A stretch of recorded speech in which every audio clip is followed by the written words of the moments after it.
Hello, hello, hello. What's up, man? We are back. News reviews. Wait, this news reviews, right? Yeah, it Yeah, is. news Okay, you're reviews. shaking your head. News reviews, updates, tidbits, factoids, all that good Yeah, shit. Um, we got a lot of things to discuss. I'm ready. we do. You're ready. Again, guys, make sure you like the video, comment down below, and subscribe to the Current Era Pod. Uh, that's it. Let's get to it, Monty. All right, fans of Broadway, Attack on Titan, and I guess fans of Broadway and fans of anime. Attack on Titan, the musical, will play on live on stage in New York in October. So I already asked Julian because he's a fan of Attack on Titan if he would go see this. He said he would if he was in the area. If he was just in New York, sure, he'd go see it. But this is pretty cool. Though. If I was like a show that I loved, I'd love to see a Broadway rendition of it. Why not? Attack on Titan has some awesome music. It has like great openings, great OSTs. So, like I said, if I was, or maybe if they were doing it closer to me, I'm not going to fly to fucking New York to watch this. Okay, I'm not. But I do think that this is super cool. So, yeah. I still would love to see that Steve Rogers musical from the Hawkeye show ever come to life. Like I would fly to New York for that. Seriously. Wow. That's just me. Okay. Yeah. Uh, Sorry. Knives Out 3 has a title, guys. Knives Out 2, of course, was titled Glass Onion. The new one is titled Wake Up Dead Man. This is coming to Netflix in 2025 of next year. I assume they'll probably do the same model they did last year with Glass Onion. They'll probably put it a limited release in theater for like a week or two and then bring it to Netflix. We have some castings. It's not all confirmed yet, but we have, I mean, these are confirmed, but we haven't had the entire cast yet. Kerry Washington, Mila Kunis, Joshua O'Connor from Challengers movie, and Jeremy Renner have all been cast in Knives Out 3. So another stacked cast. That seems to be the pattern here. I'm excited, man. How about you? Yeah, man, I love it. It's kind of crazy what this thing has turned into. This and the other one, I can never fucking Like remember. like Death on the Nile and all the other movies. Yeah, yeah, those like I actually enjoy going to see these stupid little movies. Like in the end, these movies kind of are what they are. They're going to be fun for the most part, and it's going to like the twist is basically going to get you at this point. Like they kind of know that these movies are the twist, and in every single one of these movies, the twist has been like, okay, wow, okay, finally. Yeah, So yeah, like I'm very, very appreciative of that. I think it's hilarious that as soon as Jeremy Renner got announced, people are like, "He's the killer! He did it! He did it! It's him!" It's just like, relax. You're probably right, but we'll see. But explain why they're saying that though. Because Chris Evans was, even though he didn't really do it, he was the villain in what the first one, and then in the second one, Dave Bautista had something to do with it. Was the Hulk. So, So every MCU actor they say is going to be the bad guy. You froze there. Can you hear me? damn, I lost you. Okay. Oh, are we Can you back? hear me? Yep. Yeah. I was saying every MCU actor has been the bad guy so far. Spoilers: Edward Norton, the Hulk, the original Hulk, and then Chris Evans. So, yeah. This something that you would watch first week in theaters for like a limited release, or would you wait till Netflix to watch it? Just curious, No, I'm not going to theaters to watch this. Why would I waste my life doing that? because I will be doing that. So, the Vince Staples show has been renewed for a season 2 at Netflix. So what are your thoughts on this? Yeah, I mean, I knew you weren't the biggest fan of season one. I thought that it was better than most people, or at least I enjoyed it more than most people. And this actually made me like a Vince Staples fan. Season one, I'm speaking about. Um, I could see the vision, and I could see the constraints that Netflix was putting on him. I could tell, especially from all the interviews he did after, you could tell that he wanted some things to be different, but he had to fit in that Netflix style show. So I think them giving him a season two kind of shows that they believed in his show, and that hopefully that he'll get more free reign for season two, and it can be bigger and better. So I'm actually excited for this, man. I enjoyed season one for what it was, and I think that season two should only be better. I mean, so we'll see. We'll see. Yeah, I mean, even though I did not enjoy season 1, I do still love Vince Staples, and I still love the vision here. There's just three things I want changed. Personally, I want a bigger budget for the show. I want Vince Staples to take some acting classes, and I want the show to form its own identity outside of Atlanta because it seemed a little bit too Atlanta adjacent, in my opinion. So those are only three things that I want personally. What, you shaking your head? What's up? I mean, I kind of like that Vince Staples is who he is. Like, even though he can't necessarily act, that's kind of like a part of the charm for the show for me. Like, I don't Mm. know, it just seems more real and authentic than this fucking Shakespearean actor. Like, that's not who he is. He's a I'm nigga not saying from. that. So I know. I'm just saying, but like, he's just a nigga from L.A. or LBC, where the fuck he's from. So I appreciate that. That's what I got in the show. That's all I'm saying. Yeah, my only counter to that would be like, yeah, like Brian Tyree Henry in Atlanta, he act like an Atlanta nigga, but he's not like some Shakespearean actor, but he still is able to get across scenes that matter because of his I guess because of his acting bag. And I just want Vince Staples to still be true to himself, but just be able to also tap into not like he's reading off the paper, you know. That's all I'm saying. Yeah, Okay. acting class or two. That's it. Anyway, um, an animated Minecraft series is in the works at Netflix. So Minecraft fans, you guys will be eating in the next couple of years. Of course, the movie's coming out, the big movie with Jason Momoa and Jack Black and everybody, and you guys are getting an animated series as well. So nice. Um, Ooh. an Inside Out spinoff series is in the works at Disney Plus. This series will follow Dream Productions, the movie studio that lives inside of Riley's mind, apparently, that makes up her dreams. So, a spinoff here. So, Inside Out is definitely flourishing and trying to spread its wings into bigger and better things. So, Sure, I don't know I about better. guess. Um, Yeah, we'll see. a young Sherlock series is moving forward at Prime Video with Guy Ritchie set to direct. The actor Hero Finis Tiffin, I'm sorry if I mispronounced that. You guys know him. You've seen him as young Tom Riddle in the Harry Potter movies. He was in the main guy in Harden in the After trilogy. We just saw him in the Ministry of Ungentlemanly Warfare. He's going to be the 19-year-old Sherlock. So I think it's in the same universe as the Robert Downey Jr. one. He's like a younger Robert Downey Jr. So I still haven't seen those movies. I heard really good things about them. I will check them out one day. So maybe depending on how I like those movies, maybe I'll be excited for this. I'm not sure yet. Yeah, I don't really have any real excitement for this either. Unfortunately, I've never seen the Downey Jr. Sherlock Holmes either. And unlike you, I really don't have an interest in watching these. This is something that my mom really loves, though. What's crazy? What I realized, I shout my mom out a lot on this pod, and I'm gonna stop doing it because I don't even think she listens to this shit anymore. So I love you, mom. I'm just kidding, but yeah, bruh, this fucking You hear me? garbage ass internet I connection. lost Yeah, you. I hear you. I hear you.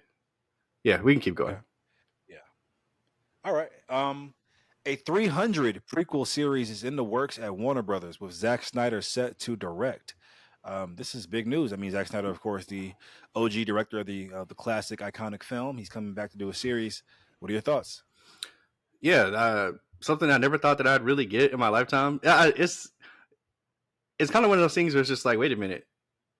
I didn't think that I wanted this, but now that I heard this, I absolutely want this.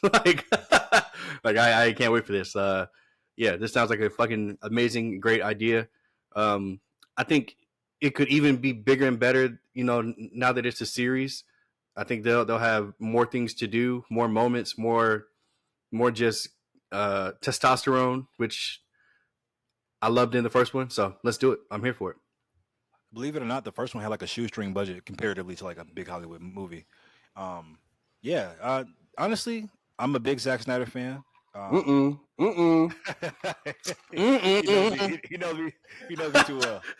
Um, I love 300, but I don't care for this at all. Maybe I'm Okay. soured on his recent Rebel movies, Moon. the Rebel Moon movies. Maybe I'm sour because those were just awful, god awful.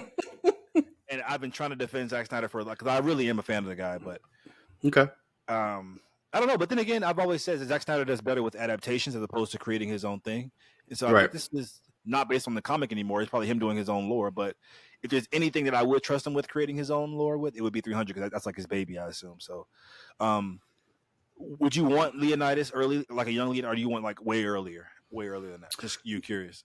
Yeah. So I don't know.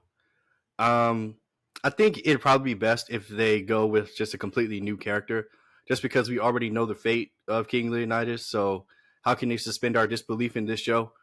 Mm. Um, so I mean, but like, I wouldn't be mad if they went that direction, honestly. And they casted, some super young guy to play him, and we saw him, as like a young adult, maybe. But I'm assuming they're going to want to go in a completely new direction, and at the end, there will be this new king in the Spartan Empire. Or Yeah. a baby will be born. Yes. Yeah. Exactly. I think we're going to call him Peter. Peter Parker. Bro, I hold on, just give me a second. I rewatched Madam Web on Netflix. Don't ask me why. Don't ask me why. Don't ask me. Don't ask me. Don't ask me why.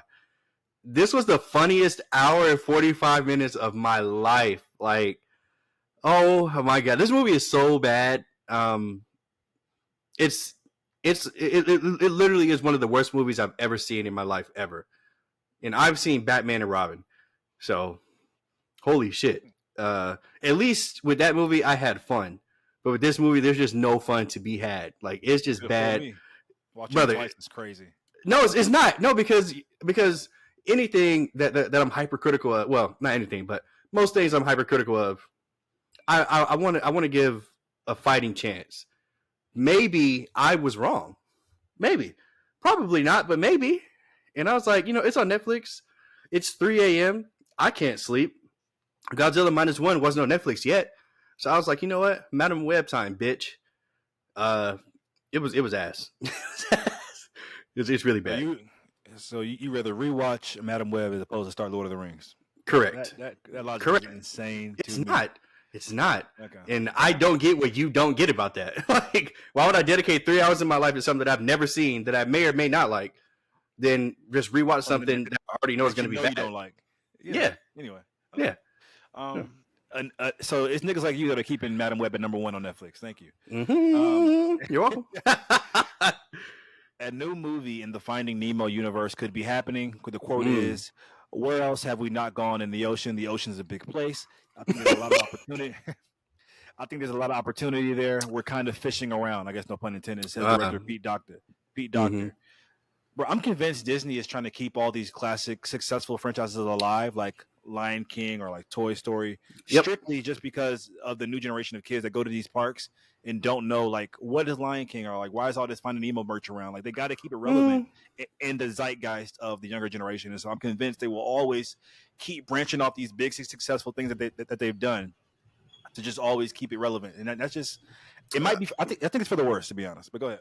So I mean, while I kind of agree with that, I think the main reason is just that the target audience was us, and now we're the ones that are funding the economy. We're the ones that are 30 and 40 plus. We're the ones that have the kids that are going to take our kids to see these things. So I don't know if it's necessarily for this generation. Like, they're like, we know you love this as a child. We know that nostalgia is hard for you to ignore. And we're going to keep putting this shit out because you're going to keep going to see it. I really think it's that simple. They did it with Lion King. It made $1 billion. They did it with Jungle Book, which I actually enjoyed. Jon Favreau's Jungle Book. That was great, yeah. They did it with Aladdin, which made close to $1 billion. They tried to do it with Mulan. They did it with The Little Mermaid. They're doing it with Hercules. Like, they're not going to stop. So, it's all shit that was great to us when we were kids, but we're just older now, and we can do what we want to do because we have money. So, yeah, it's probably definitely a combination of both of those things. What you just said.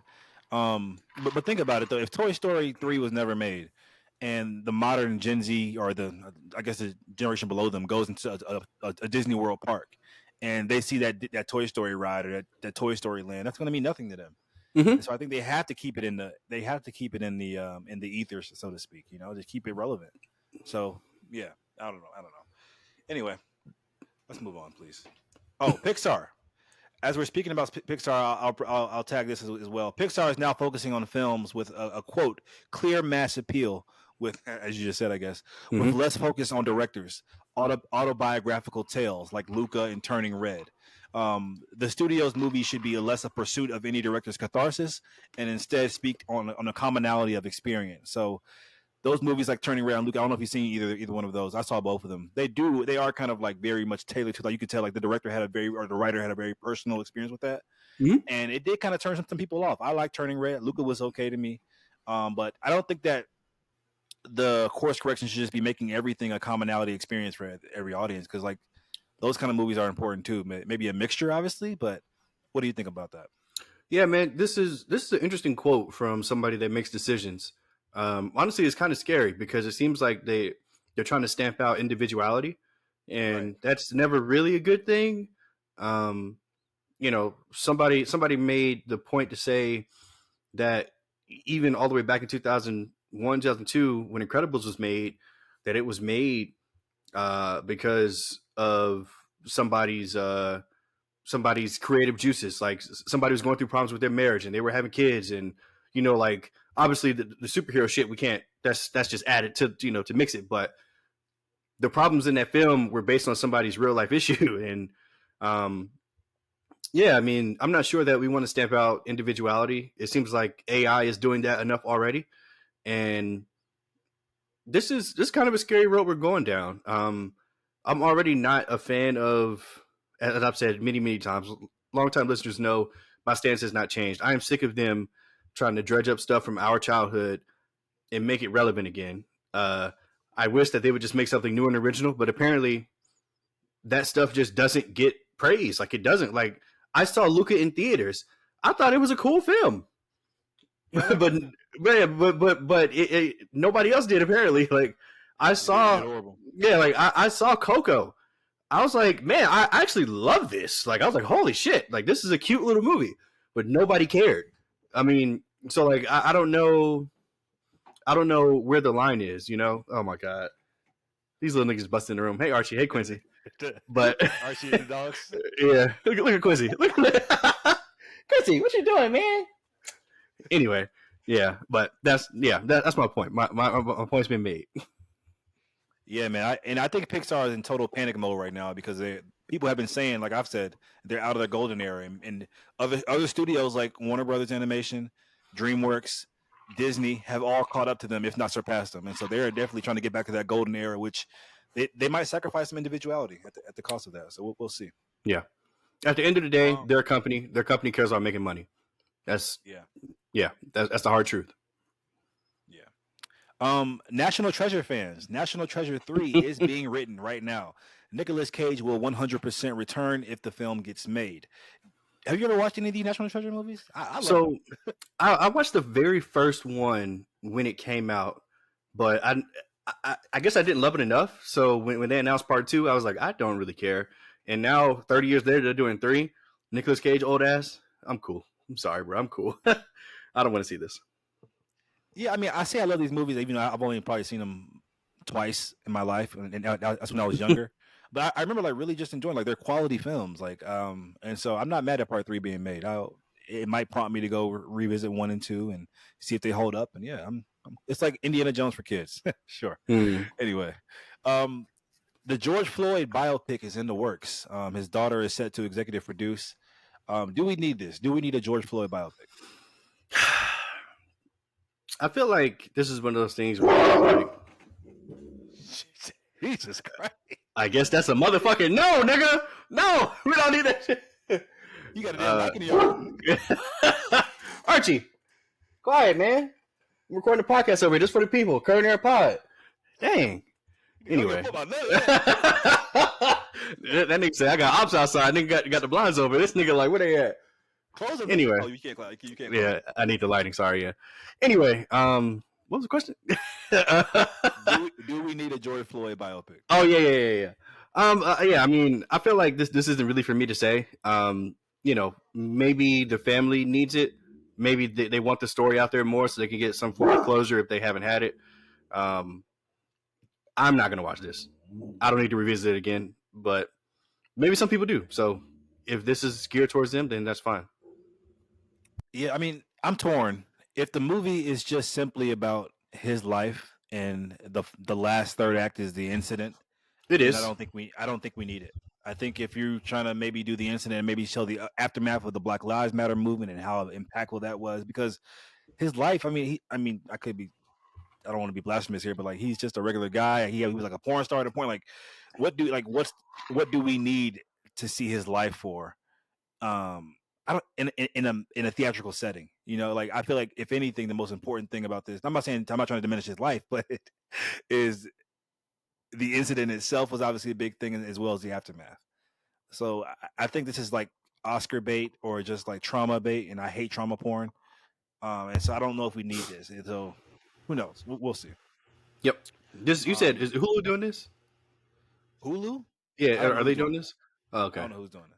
This better not wind up on fucking Hulu because I'm keeping track. These niggas have like the market on nigga activity on Hulu. Yeah. So yeah, they do. I'm pretty sure this will be a theatrical release. Um, for all my video game players, the game Just Cause. I don't know. I have no idea what It's a you're video talking about. game. Just Cause. Anyway, it's in the works at Universal. Angel Manuel Soto, director of Blue Beetle, will direct this film. So all my fans who know about the game Just Cause, you guys are in luck, I guess. Um, the first episode of the new Total Drama Island reboot is now streaming on Max. This is a show I watched intermittently as a child, and I enjoyed it for what it was. But it's still funny that which shows they choose to bring back. But yeah, they chose to bring back Total Drama Island. So Mm-hmm. yeah. Woo. And also the Divergent movies are now streaming on Netflix. I stopped watching after they started coming to like the straight to DVD. I watched the first two though, and I mean they were cool. You know, Shailene Woodley, Theo James, yeah. But yeah, I you barely watch those remember these movies? movies. Nah, I barely remember these. I don't think I've ever seen them actually. It's so funny. Like the first two were like big theatrical releases, and then like the part 3 and 4 were like straight to DVD. Like that's crazy for a franchise like this. Um, Godzilla minus one, as you mentioned earlier, is now streaming on Netflix. This is huge, man, because people like it released in Japan, and people in America are like, "Yo, when's it coming? When's it coming to US?" And just all of a sudden, just dropped out of nowhere. This is also Godzilla minus one minus color releases on Netflix later this summer, so that's the black and white version. Guys, me and Julian have advocated for this film since it came out in December. It's just an amazing Godzilla film. Honestly, probably the best Godzilla film ever made. But yeah, you can speak on it. Yeah, man, this is an absolutely must watch. For I don't even think you got to be a Godzilla fan to watch this. You can You just don't. be just be a movie fan. This is a great film. I promise you. Um, Watch it subbed. I don't think Yes. you should watch the dub version. That's just my opinion. But if you have to watch the fucking dub to watch the movie, what the fuck ever, you fucking losers. But watch the sub. It's really great, man. The Japanese actors are they absolutely kill it, man. It's a must watch. Watch it on Netflix if you I guess it's not in theaters anymore. Watch it on Netflix. It's really great. Support. Speaking of dubbed and sub, do you know if the My Hero dubbed is out yet of the new season? I've been waiting for it. I don't know. They used to do it episode to episode, but I don't think they do that anymore. I think they wait and do them all at once. But I don't watch the dub at all, so I don't know. Okay, well, listeners of the pod, if you guys can let me know if the dub is out, because that's the version I watch. I've got accustomed to those voices. I would love to know. Thank you. Let's do some reviews. Have you finished any shows? No, I haven't watched any shows, any movies. I've been stuck in this house for the last 8 days. All right. Well, I watched one. I finished one show. It's Grownish season 6. Oh, brother. I'm still convinced I'm the only person on planet Earth that watches this show. Mm-hmm. And most of the times that feeling sucks because you don't feel like a sense of community. You can't talk about the show with anybody. But for some reason with this show, I feel like it's my own little special show made just for me. And so I like the fact that nobody watches it. Mm, I think I'm God. ready to admit. I think I'm ready to admit that Junior, who is our new lead of the show, he's Yara Shahidi's brother on the show. He's the new lead for like the last 2 seasons. I think he's a better lead than Yara was for the past 4 seasons, and she's really good. But I think I like him better. He's funnier. He's more likable, and yeah, I wish they would have had him be the main character for the entirety of the whole thing. Um, this show does have three big problems with me, or this season in particular, but really the show. Things are repetitive in terms of storylines and story plots, stuff like that. This last season became cameo porn. We got Lotto, Lil Yachty, Drewski, Kelly Rowland, Kenya Barris himself. Everybody was like every episode was like a new celebrity. Rich Paul had a big subplot in this show, and it had a super long mid season break. Like the show, part one of this season ended in August of last year, and picked back up in March of this year. And so typically that would turn me off totally. But honestly, I gotta say, man, I continue to just love this show, man. It's just one of those shows that's just so bubbly and so lighthearted. It's great to add in your mix. It's young black kids not selling drugs. They're not in no gang. They're just at a PWI in college enjoying life, man. They're middle class kids. They're just going through first world problems, and that's just really just so not around, anymore. And so that's why maybe this show has an extra level of refreshing to me because I love to watch it every week. It's so funny. It's got smart writing at times. And yeah, man, I'm gonna miss the show, man. This was the final season of the entire series. I wish the show would go on, showing their lives post college because it could still be called Grownish with, them out of college. But whatever, guys. Grownish season 6. That's my review. Yeah, it's a cute little show. So I did watch 3 movies. The first movie that I saw was Atlas, which I said I would not watch. This is the movie directed by Brad Payton, who's done a lot of movies with your boy The Rock.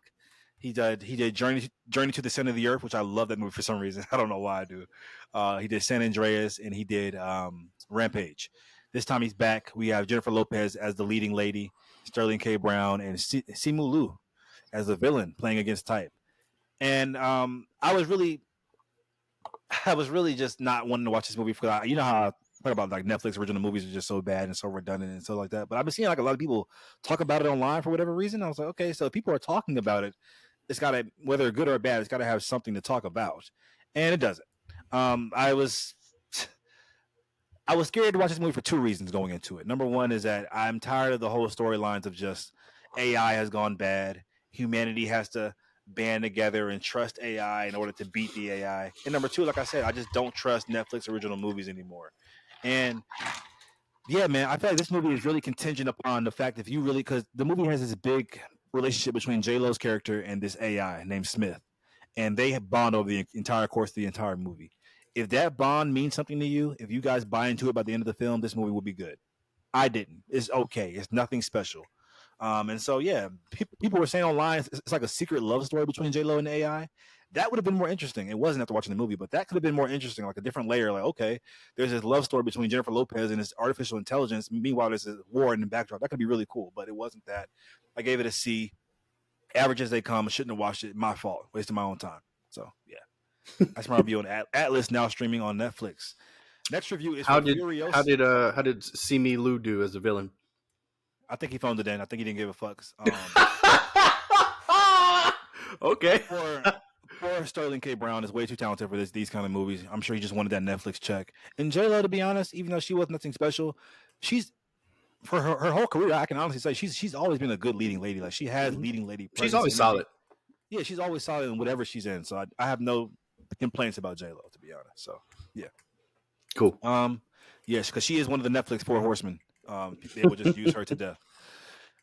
Next review, guys, is for Furiosa, a Mad Max saga.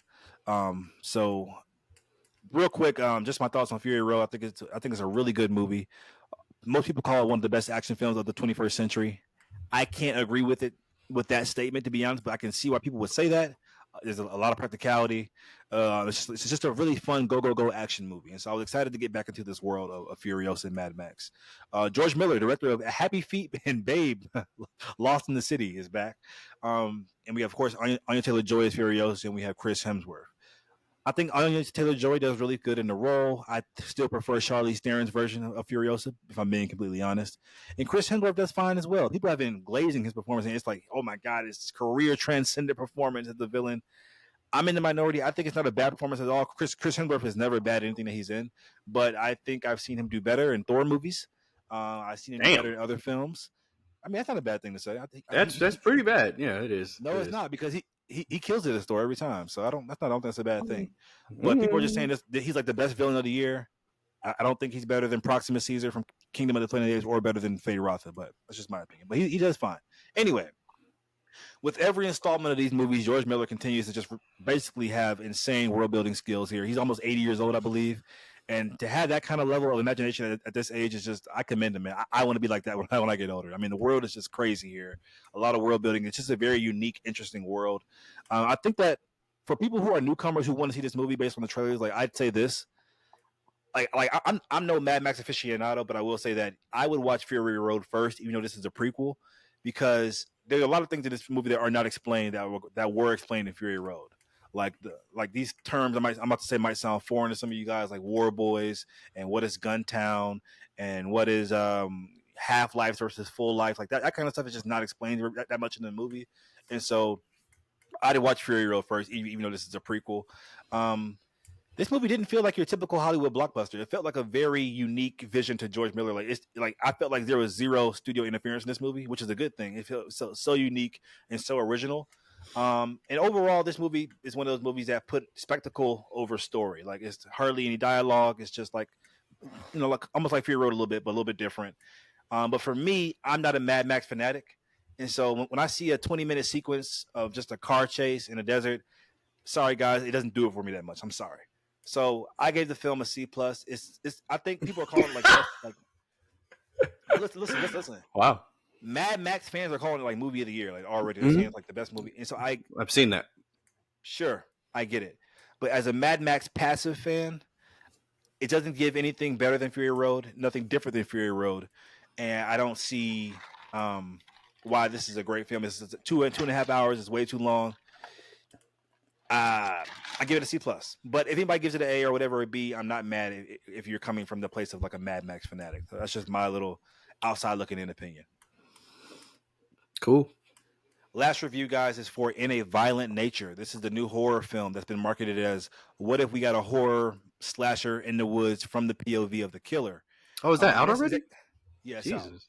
Out. All right. And so I won't spoil anything, obviously. I'll be very surface level with it if you plan on seeing it. But it's exactly what it is, which is a good thing. It's marketed. It's not any tricks in the trailer. Like, it's from the POV of the killer, and as expected with a movie like this, a large part of the runtime is just this guy walking through the woods.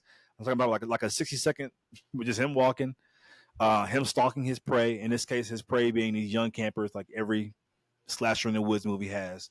And he definitely got in his 20,000 steps. I'll say that for sure. He was walking a lot, and there's a lot of walking sequences in this movie.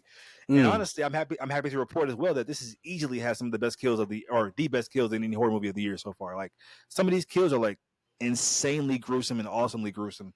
It was just really, really cool to see. I was like, oh shit, they went there with that kill. Like, God, really, really great kills. What happened? No, nothing. You're saying too much, and I'm angry. So really? yeah. So now, when I watch this movie, I'm gonna go into it expecting some super crazy kills that I've never seen before, and anyway, but that's okay. That's okay. I mean, I'm being as surface as possible. You're not, but it's okay. Keep going. Let's go. I'm almost done. The film has no score, which I really enjoyed as well. Because typically with these horror films, you have a score, like a building score to any kind of hype tense moment. This one is just him walking through the woods, leaves crunching, the sounds of nature, and yeah, I mean, I'll wrap it up here. I think it's smart. It's only an hour and a half. Very smart. The last 20 minutes of this film, I was not the biggest fan of. It kind of lost focus, in my opinion. But overall, if you're a fan of slashers in the woods, guys, you'll have fun with this movie. I gave it a B minus. So that's my review for In a Violent Nature. Love that. All right, cool. In a Violent Nature. Let's go. Marvel news. Marvel, yeah, and DC or whatever. Anyway, Michael Jackson apparently, guys, wanted to play Professor X in X-Men 2000, the live action film.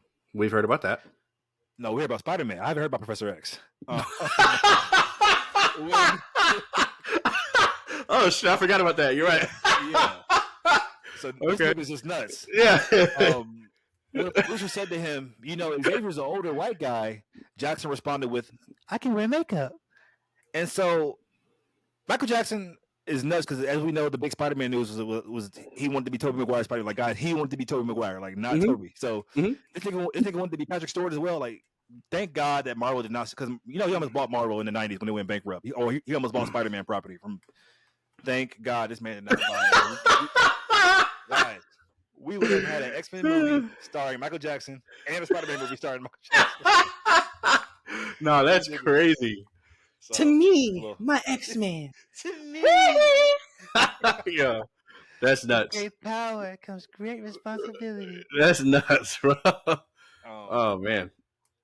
Damn. Glenn Powell says that he, quote unquote, screwed up his audition to play Captain America. He says, "I can joke about it now. I'm not gonna lie. I love me some Chris Evans. He's my favorite in the MCU, but I can totally see Glenn Powell being in the MCU's Captain America." How about you? Yeah, sure. I'm still glad that Chris Evans is the guy, but of course, yeah, I could have seen him doing it for sure. He has that moxie, about him, that kind of essence. I don't know. Goddamn Sony is back at it again, guys. A 10-year-old Peter Parker will reportedly appear in Venom: The Last Dance. So we had the fetus Peter Parker in Madam Web, and now we have 10-year-old. Like, they just will not. Sony, go ahead. The prophecy is being fulfilled. He must be every version of himself before he finally appears in the solo. I don't even know what this is going to be like, because apparently they just don't want Andrew Garfield back. They're just like, no, nigga, you're 45. Like, cool. They want somebody, and rightfully so. They want somebody that they can sign to a 10-year contract that they can get 3 or 4 movies out of. I get it. And wouldn't it be crazy if whoever this 10-year-old is that appears, because apparently, as we record this on what's today? Sunday. We're getting a Venom: The Last Dance trailer Monday. So what if whoever this 10-year-old is in 4 or 5 years, he's literally going to be Spider-Man, and like we're starting it over again as like teenage Peter Parker. I'm going to class. Hi, Gwen. Like, wouldn't that be kind of crazy? Like world building. I mean, world building for Sony. Like, wouldn't it though? Yeah. So would be. If first of all, this is totally not their plan, but if this somehow was their plan, I wouldn't be super mad at it. But anyway, fuck Sony. These niggas, they just don't care, and I can't wait to like hate watch this Venom trailer that I'm gonna see tomorrow. I can't wait to be there opening night just so I can hate watch it. Yeah, that's that. Last bit of comic book news here, guys. Comic book readers. There's a new comic run that's coming soon of Black Panther versus the Predator. The artwork looks fire. Honestly, I don't see how this could be a fight, but maybe if they strip Black Panther, maybe like a lot of his weapons and stuff like that, his vibranium suit, sure. But yeah, I'm really excited for this comic run. I haven't read comics in a long time, but this is something I'll definitely pick up.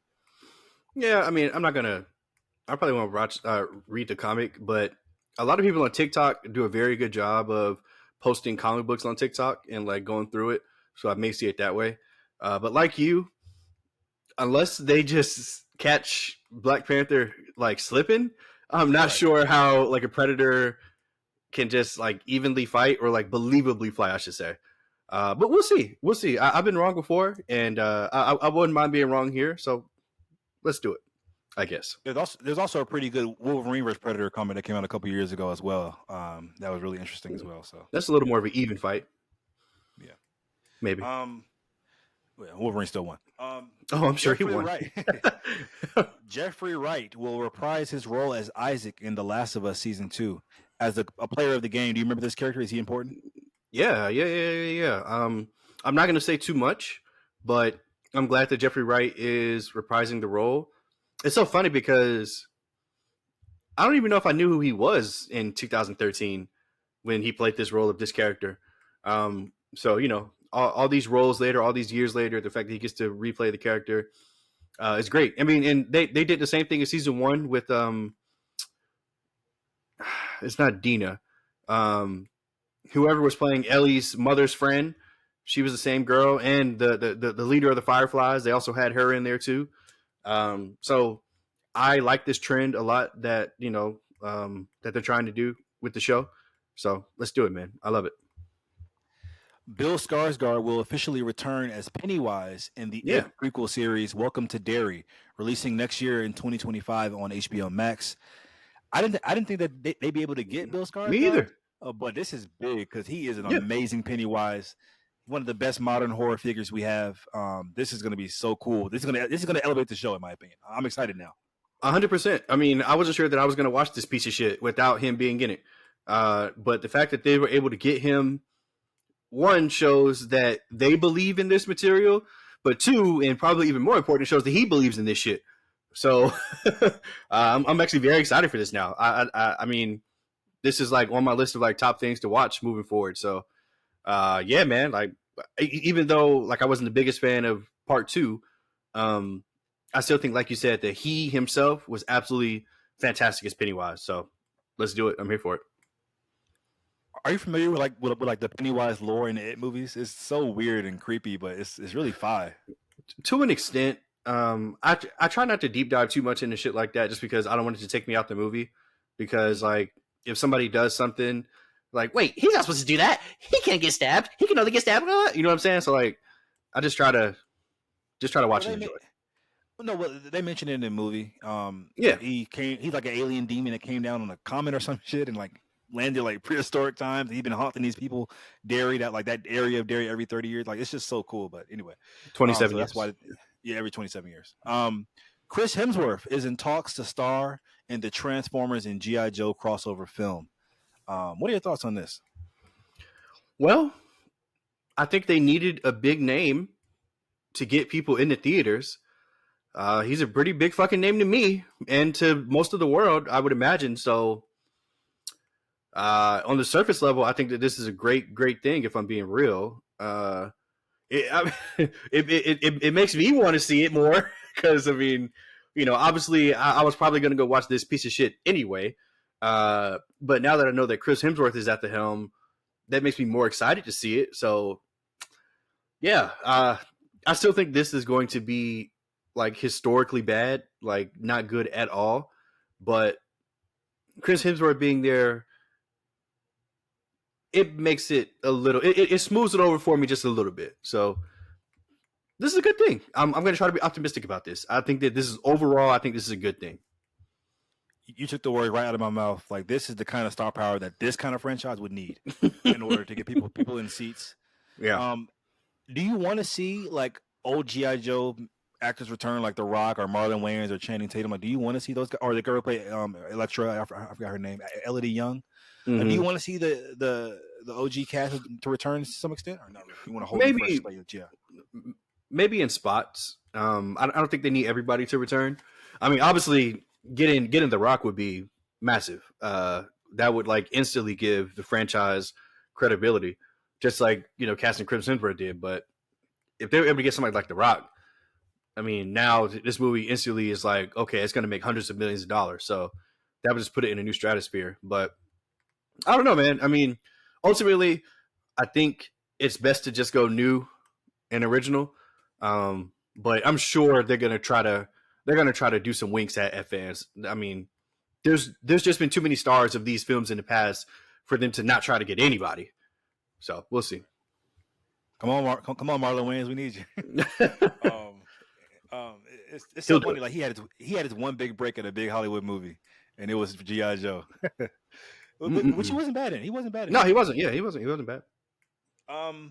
Guys, this is interesting to me. We have the top 10 new A-list stars of Hollywood according to the Hollywood Reporter.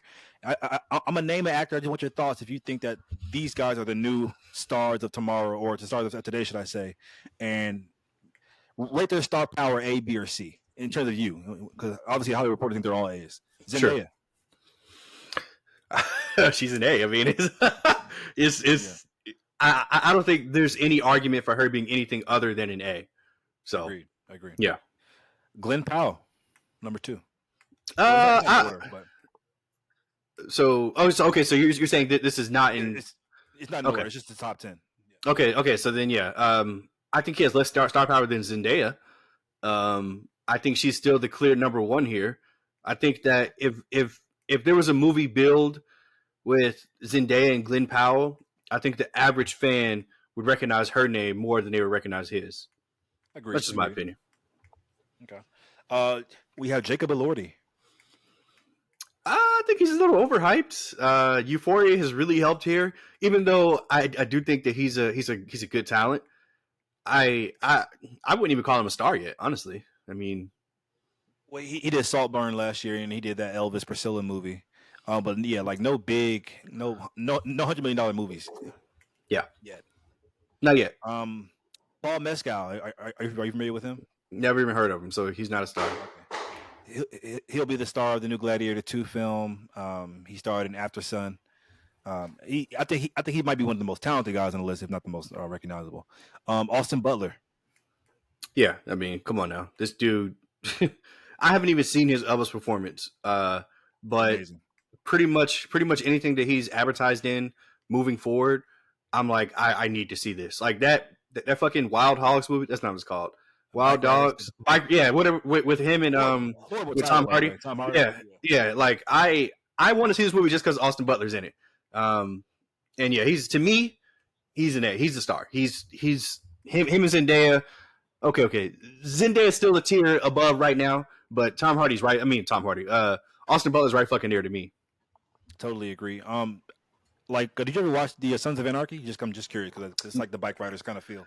Yeah, no, I haven't, but I mean, I've seen it to an extent, but I've never like actually sat there and watched it yet. Fantastic show. Jenna Ortega. Oh, this is interesting. Really? Seriously? I mean, look, 5-star. No, I mean, look, I don't think that she's a bona fide star yet in my eyes. I think that she's absolutely on that ascension, and that I think Beetlejuice 2 or whatever the fuck it is, I think if she can get like a major movie role and like really kill and excel in that, then I think I'd be ready to say, okay, yeah, because in the Scream franchise, she's a side character if we're being real. In Wednesday, she popped like that. That's her fucking claim to fame. Even in You, she was. I mean, she was literally like a D tier character. So, she was an X. I don't know if you ever saw X, A24 horror slasher. That sounds super familiar. Orange Flowers in the Woods getting killed. No. Oh, okay. No, I didn't see that. Never mind. Okay. But yeah. Next one, Florence Pugh. Guys, he hates Florence Pugh for whatever reason. I think she might be the most talented person on this list, but go ahead. She's not. I haven't seen Florence Pugh turn in like one good performance. That's just my personal opinion. She's just not good to me. Can I deny her? No. Can I deny her star power? I can't. People love her. She gets casted in everything. If we're talking about darlings, she's it. But to me personally, I just don't think she's that talented. That's just my opinion. Didn't you love Wrestling with My Family? That movie? Did I love that movie? No. That's what you said. That's what you said. You loved it. No. Okay. No, I did not love that movie. But I will say that I thought that she turned in a serviceable performance as Paige, and that was before I knew who Florence Pugh even was. But I didn't love that movie, and she was not like amazing in that. So. Okay, so like even in Don't Worry, Darling, which we both agree is not good, she wasn't good in that. No, not to me. Okay, all right. Anya Taylor-Joy. Another kind of overhyped person, in my opinion. I like her, but again, to me, I don't think she's turned in like a really good popping performance. That's just my opinion. But I don't even remember her in Split. So that's how good she was. She was the main opposite of James McAvoy. She was the one that got kidnapped. She was the one going through all the trials and tribulations. Yeah, like I said, I don't even remember her in that. So that's how good she was. Menu. Okay, so are we just gonna keep naming movies, nigga? This is my opinion. Like, these are my personal opinions. If you have a different opinion, that's totally fine. To me, she's not on that same tier as a Zendaya or a Timothée Chalamet or a Austin Butler. My opinion. I think she has a very striking look, though. I'll say that she looks like a Hollywood star. Okay. And then Paul Mahdeev himself, Book of Arrakis, Timothée Chalamet. Well, actually, it's pronounced Timothée Chalamet. Yeah, it's obvious. I mean, he's the guy. He's the guy. We're literally about to see this nigga for the next 30 years of our life. So yes, yeah, Timothée Chalamet. He's the guy. They're calling him the next DiCaprio. And last on this list, you just saw it recently, Sydney Sweeney. I'm gonna sound so racist here because you've named 3 white women plus Zendaya. No, I'm just playing. But 4 women. Shut up. Don't be like that. Yeah, I'm not the biggest fan, man, of Sydney Sweeney either. Like I don't think she can act at all. I think she's bad. She's a bad actress. But keep in mind, guys. I mean, Julian, this list isn't best actor. It's just star. Yeah. This is star power. You're 100% right. Go ahead. You're 100% correct. Which is why I said what I said about Florence Pugh. I said that she's a star. I can't deny that. I can't fight that. Same thing about Anya Taylor-Joy, and the same thing about Sydney Sweeney. She's a star. Do I think that she's as big of a star as like Hollywood thinks? No, not personally, but she's a star, and I can see her being in films for the next 4 or 5 years. Interesting how Euphoria had 3 out of that 10. So interesting. They all came from Euphoria. Yeah. Next interesting stat, just in my opinion, is the Will Smith box office stats. I've always been a huge Will Smith guy. He's my favorite actor, always has been. He's the only actor apparently in the history of Hollywood to have 8 consecutive films make more than $100 million at the box office. Guys, for those who don't follow numbers like how me and Julian do, that's insane. Like for an actor to get one $100 million movie as the star, you've made it. Mm-hmm. Will Smith had 8 in a row, consecutive. And I know he ran Hollywood at a point, but just for some context, guys, Bad Boys 1 made $141 million. Independence Day made $817 million. Men in Black comes with $589. Enemy of the State, which I still have not seen, but I'm a big Enemy what? Of the State fan. Wow. Okay. Made $250 million. Mm-hmm. Wild Wild West, which I don't care what everybody say. I love Wild Wild West. Goddamn it! It's $222 million. Okay. Men in Black 2 made 440 million. Any surprise there? No. Nah. Bad Boys 2 made 273. I, Robot made, which I think is one of his best films, $353 million. Shark Tale, the movie you saw with Finding Nemo, made $374 million. Hitch Yes, made sir. 371. Pursuit of Happiness, 307. I Am Legend, which I think is his best film overall, just my opinion, $585 million. Hancock, $620 million. Men in Black 3, 654. Suicide Squad, 749. Bad Boys for Life, 425. That's crazy. I knew it did good, which I totally see why they're doing part 4. But part 3 made $425 million for a Blade Cop movie. That's insane. And then Aladdin made, of course, $1 billion, which I wouldn't count him as a star, but he's definitely top 3 in the billing. So yeah, just crazy numbers, man. Crazy numbers. Yeah, man. From that 95 to like 2007, it was his fucking game. It was his game. And shit, the numbers just reflected that. I'm pretty sure most of those movies, aside from Men in Black 3, I think that was 2009. Bad Boys obviously for Life just came out recently, but the rest of those movies came out in Aladdin. The rest of those movies came out from 95 to 2007. So what a run. We may never see it again. The script for Furiosa was actually written before even Fury Road was made. Director George Miller made the Furiosa story for context because of the events lead right into Fury Road. The cast of the Fury Road already had the Furiosa script 9 years ago when they made the movie, so that they had the backstory of their story that they were telling, which I think that's just really cool. Like, he already had this ready to go. So that's really cool. Yep.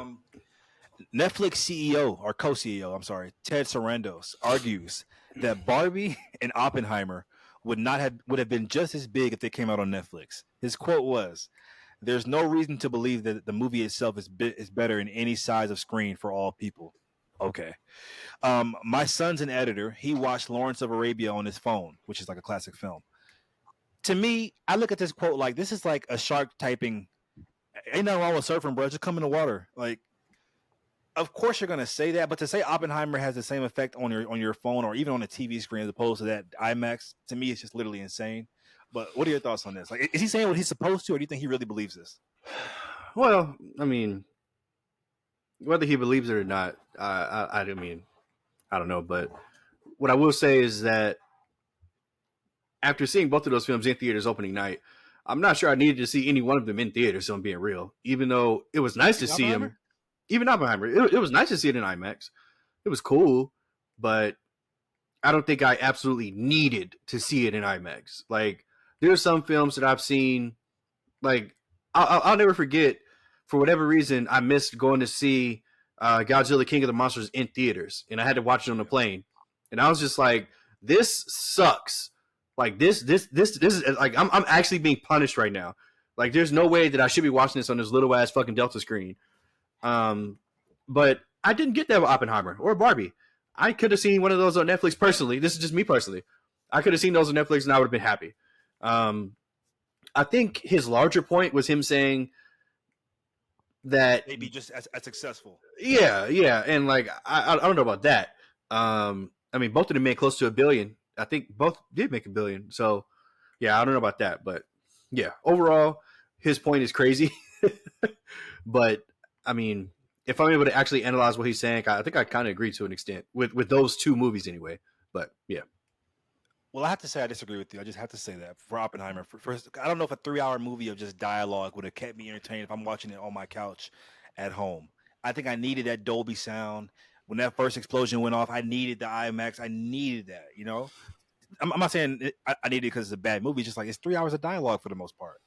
I mean, being in that theater, full in a packed theater for an Oppenheimer movie, all that added to my enjoyment of the film, in my opinion. And so, yeah, I just think that's a kind of a miss in terms of a statement there.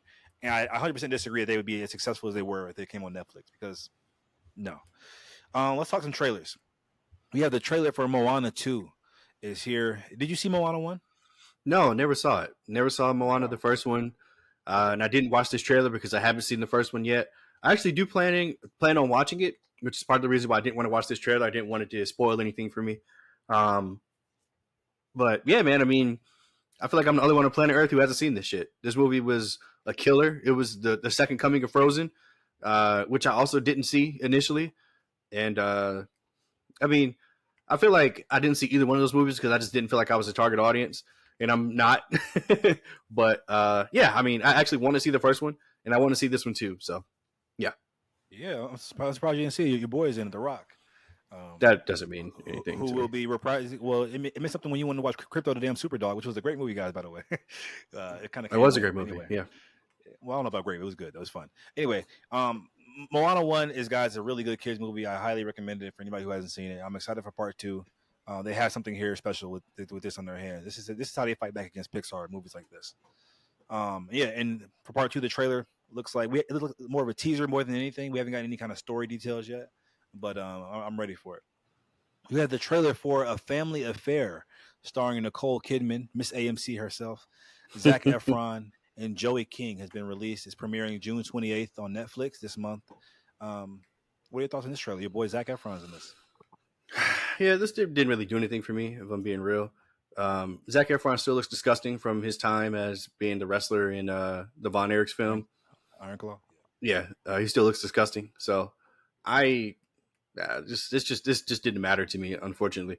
I feel like we've seen this trope so many times with these, out of place lovers reconnecting, or not reconnecting, but connecting. And there's somebody in the middle that just doesn't want it to happen. So I'm super cool on this. I'm not gonna watch this. Yeah, it's funny. It's from the producers of Anyone But You, the Sydney Sweeney movie. I can totally tell it has that same kind of feel for sure. Um, it has very similar themes to The Idea of You, which is the movie that just came out with Anne Hathaway, older lady getting her groove back with a younger man. So I wonder if those two will be compared to each other. Both kind of rom com type feels. I'm going to sound like a broken record, guys, but I just want Zac Efron to evolve from these kind of movies because after seeing him in the Iron Claw, I was just spoiled. He's just such a good fucking actor, man. And I still want Julian to really see, he already knows the story. It's really just my best movie of last year, aside from Across the Spider Verse. And yeah, man, I think he's bigger and better than these. I'm not trying to downplay rom coms, but there's a place for him. Obviously, I love him, but Zac Efron is bigger and better than these films. Anyway, last trailer, guys, is for the new John Watts film. John Watts, of course, director. That sounds familiar of the Spider-Man trilogy in the MCU, called Wolves, starring Brad Pitt and George Clooney, in theaters September 20th. Can these two ex Hollywood superstars put you in a seat? It's interesting you lead with that particular question because my opening statement was going to be these two guys have never really commanded much respect from me. Maybe it's because they're white, and when I was younger, Batman and Robin. that's a superhero movie. But maybe when I was younger, like I only saw the Denzels, the Will Smiths, and I was like, these are the guys that I really want to support in the theater, even though I didn't have a choice. So maybe my mom, racist mom. We ain't seeing no George Clooney. Hey, you might be right. I mean, shit, because I was fucking 10. So she said we gonna see Jamie Foxx. We going to see Ray. We ain't going to see fucking Troy. All right, but anyway, Troy was a fucking almost perfect movie, by the way. I agree. I went back and watched it like 10 years ago. I love that movie. Anyway, so fucking good. I say all that to say it's gonna work this time because this trailer didn't do much for me in terms of like something that I haven't seen before, but I feel like as an adult, I've just grown to respect these two guys and what they've done over the past 20 to 30 years that like I have to go support this.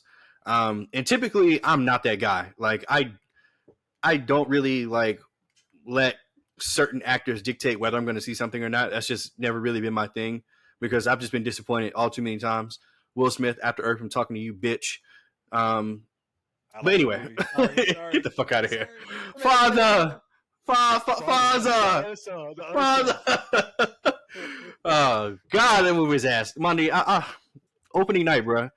Opening night. Good, but I like it. Okay, I'm sorry. Yeah. All right. Anyway, I started to say this little dumb little action movie that's eventually probably just going to disappoint me. I'm going to be there opening night for this shit.